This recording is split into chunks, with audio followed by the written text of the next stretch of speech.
1 tahun sejak program makan bergizi gratis digulirkan pada 6 Januari 2025, negara akhirnya punya kesempatan membuktikan dampak nyatanya. Namun di ruang publik, suara sumbang tak pernah sepi bergema, berisik seperti bunyi petasan renceng. Nada-nada miring itu tak berubah sejak awal program ini bergulir. MBG gagal, pemborosan, populisme tanpa arah dan sia-sia.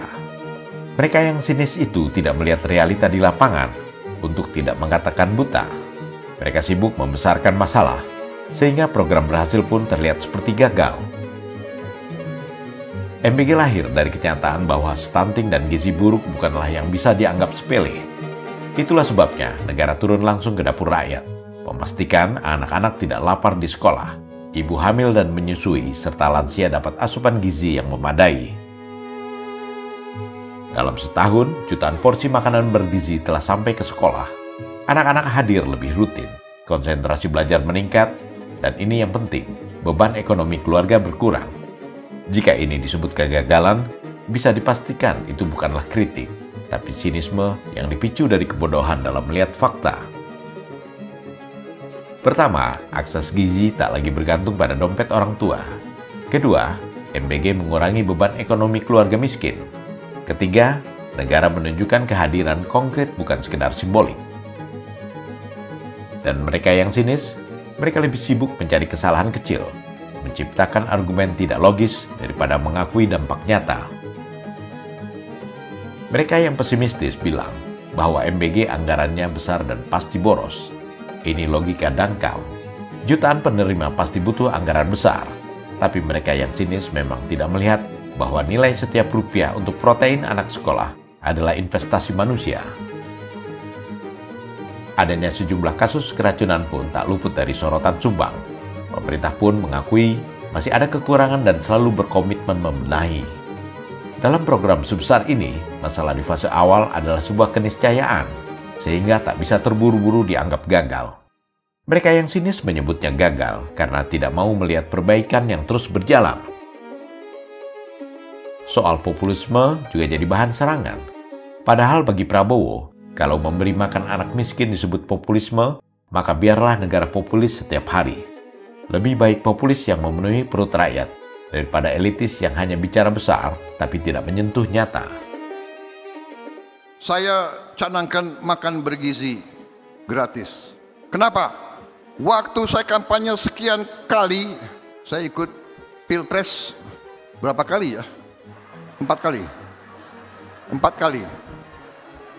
kali, 3 kali kalah, tapi yang terakhir menang, oke lah. Iya kan? Saya datang ke desa-desa, di mana-mana, saya lihat anak-anak kecil. Saya tanya, umurmu berapa? 9, 10, 11, tapi badannya sama dengan anak 4 tahun. Kecil, dia alami kurang gizi di mana-mana. Dan saya belajar, saya keliling dunia, saya belajar. Saya lihat bagaimana India membantu rakyat miskinnya dengan makan bergizi gratis. Saudara-saudara, APBN-nya India nomor 1 bagi dia, nomor 1 adalah pertahanan, karena dia tidak mau ambil risiko keselamatan bangsa dia. Nomor 1 pertahanan. Nomor 2 atau nomor 3 adalah makan bergizi. Brasil juga sudah melaksanakan makan bergizi 12-13 tahun yang lalu. Saudara-saudara, sekarang sudah ada 76 negara melaksanakan makan bergizi. Dan saudara-saudara, ahli-ahli dari Amerika, Rockefeller Institute, datang ke Indonesia, lihat kita punya proyek dan menyampaikan kepada saya. Di Istana Merdeka dia sampaikan kepada saya. Ahli dari Rockefeller Institute, dia mengatakan, ini adalah investasi Anda yang terbaik. Satu rupiah investasi kepada makan bergizi gratis, menurut Rockefeller Institute, akan menghasilkan pelipatan nilai ekonomi 5 kali sampai 35 kali. Ini mereka yang bicara, saya tidak mengejar itu. Saya hanya didorong oleh tidak sampai hati saya melihat anak-anak Indonesia kurang gizi. Mereka yang sinis tidak nyaman karena MBG memaksa bangsa ini mengakui kegagalan masa lalu. Selama puluhan tahun, anak-anak miskin tidak pernah ditopang secara nyata. Dan sekarang ketika negara turun tangan, mereka berusaha menutup pencapaian luar biasa dengan retorika. MBG bukan hanya kebijakan sosial, tapi cermin kekeliruan masa lalu yang sedang diperbaiki. Dan mereka yang sinis lebih senang membesarkan borok daripada mengakui kebenaran. Dan ada yang nuduh, ada, Prabowo bikin MBG ini supaya nanti 2029 dia dipilih kembali. Selalu berpikir negatif. Tapi kalau rakyat milih saya tahun 2029, apa salah saya?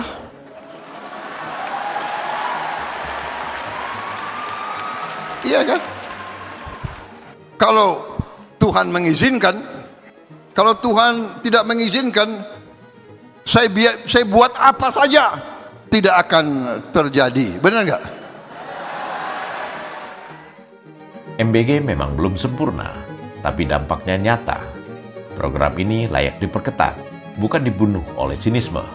Pemerintah juga punya agenda perbaikan, dari soal standar mutu menu, transparansi anggaran, integrasi ekonomi lokal seperti petani, nelayan, dan UMKM pangan. Ini penyempurnaan, bukan alasan untuk meremehkan kesempatan yang ada. Setahun program makan bergizi gratis membuktikan bahwa memberi makan anak-anak miskin adalah kebijakan dengan hati. Kalaupun ada yang dianggap gagal, itu bukan programnya, tapi cara sebagian orang menilai dengan gegabah, serampangan, dan sibuk mencari celah daripada mengakui hasil nyata. Mereka tak peduli bila kesejahteraan hanya menjadi milik mereka yang kaya. Untuk mereka yang kaya, untuk mereka yang sudah mapan, ya tidak penting. Tapi untuk anak-anak di banyak daerah, makan bergizi itu sangat-sangat penting. Tiap kali saya keliling daerah, saya sedih karena walaupun ada yang teriak, terima kasih Pak MBG, saya maju lagi 5 meter, ada yang bilang, kapan Pak kami terima MBG? Karena walaupun luar biasa, saya terima kasih kepada BGN, saya diberi laporan hari ini sudah mencapai lebih dari 51 juta penerima manfaat MBG. Benar, Pak Dadan ya. Oh, sudah 55. Saya ralat, bukan, saya kira 51 juta. 55 juta. Hari ini sudah 55 juta. 55 juta penerima manfaat Indonesia. Berarti itu sama dengan memberi makan 8 kali Singapura. Tiap hari kita beri makan 55 juta. 55 juta mulut, saudara-saudara. Presiden Brazil menyampaikan ke saya, mereka mencapai 40 juta dalam 11 tahun. Kita 55 juta dalam 1 tahun. Karena kita mulai 6 Januari 2024, hari ini 5 Januari 2025. MBG mungkin belum sempurna, tapi menyebutnya gagal adalah ketidakjujuran intelektual. Ketidakjujuran seperti itu lebih berbahaya dan jahat daripada penjajahan oleh bangsa lain. Negara kita hebat, negara kita kaya, dan negara kita bisa lebih makmur lagi. Asal pemimpin-pemimpinnya bersatu, kerjasama. Bersatu tidak berarti semua harus masuk pemerintah, tidak. PDP boleh di luar,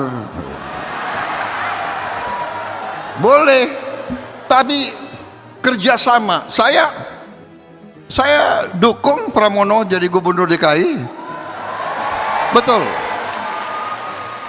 Saudara-saudara, apakah MBG nggak sampai ke Sumatera Barat? Karena aku kalah di Sumatera Barat, berarti MBG jangan ke Sumatera Barat. Nggak ada itu. Apa saya larang MBG ke Aceh? Aku kalah juga di Aceh. Tidak. Karena sekarang saya bukan milik satu partai. Saya sekarang milik seluruh bangsa Indonesia.